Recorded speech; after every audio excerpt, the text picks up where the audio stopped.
Succès commercial, mais aussi bombe à retardement sanitaire et écologique. La puff, cette cigarette électronique jetable à usage unique, très prisée des jeunes, devrait bientôt être interdite.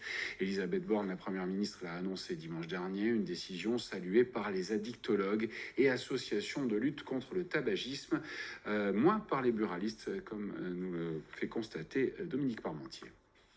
Avec ses saveurs sucrées ou fruitées, marshmallow, litchi glacé, fruits rouges et ses emballages aux couleurs vives évoquant des friandises, Bonjour, une puff à la menthe, s'il vous plaît. la puff séduit particulièrement les jeunes. Vendue entre 8 et 12 euros pour environ 500 bouffées, elle reste abordable pour une utilisation occasionnelle, d'où son succès. Oui, j'en ai déjà acheté une, ça remonte il y a peut-être 6 mois, je dirais, c'était pour une soirée. C'est avec des copains et j'ai pas pu passer pour acheter une cigarette, enfin un paquet de cigarettes. Donc on m'a dit, ouais, bah prends une puff, comme ça on peut se la faire passer. C'est beaucoup plus simple qu'acheter un paquet. Oui, ça se vend pas mal, plutôt une clientèle jeune. Et après, sinon, c'est quelques clients qui ont perdu leur cigarette électronique ou qui l'ont oubliée. Et du coup, la remplacer le temps qu'ils la récupèrent, ils prennent ça. Le problème, c'est qu'elle attire aussi les mineurs qui, eux, n'ont jamais fumé. Pourtant, elle est interdite aux moins de 18 ans.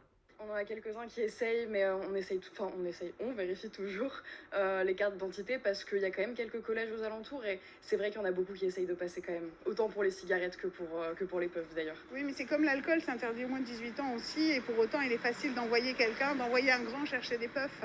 Donc tout le monde ne le respecte pas, ça c'est une possibilité, mais aussi c'est facile d'aller faire acheter par quelqu'un d'autre. Pour cet addictologue, la cigarette électronique jetable, rarement sans nicotine, c'est une porte d'entrée vers l'addictologie des plus jeunes. Aller attirer les plus jeunes sur quelque chose d'aromatisé et de ludique et leur apprendre à la fois un geste pour faire comme les grands et aussi leur mettre le pied dans la dépendance à la nicotine. Donc on a toutes les composantes pour rentrer dans l'addiction. Comme elle, beaucoup d'associations approuvent donc l'interdiction annoncée des puffs à ne pas confondre avec la cigarette électronique classique. Il ne faut pas faire l'amalgame. La vapote est un bon outil pour se sortir du tabac. La puff est un outil pour rentrer dans le tabagisme et donc à proscrire.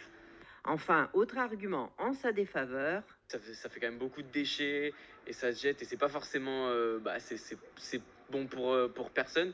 bref, la puff fait presque l'unanimité contre elle. Les buralistes, eux, y perdront moins en termes de volume que de marges conséquentes qu'ils réalisent habituellement sur ces ventes.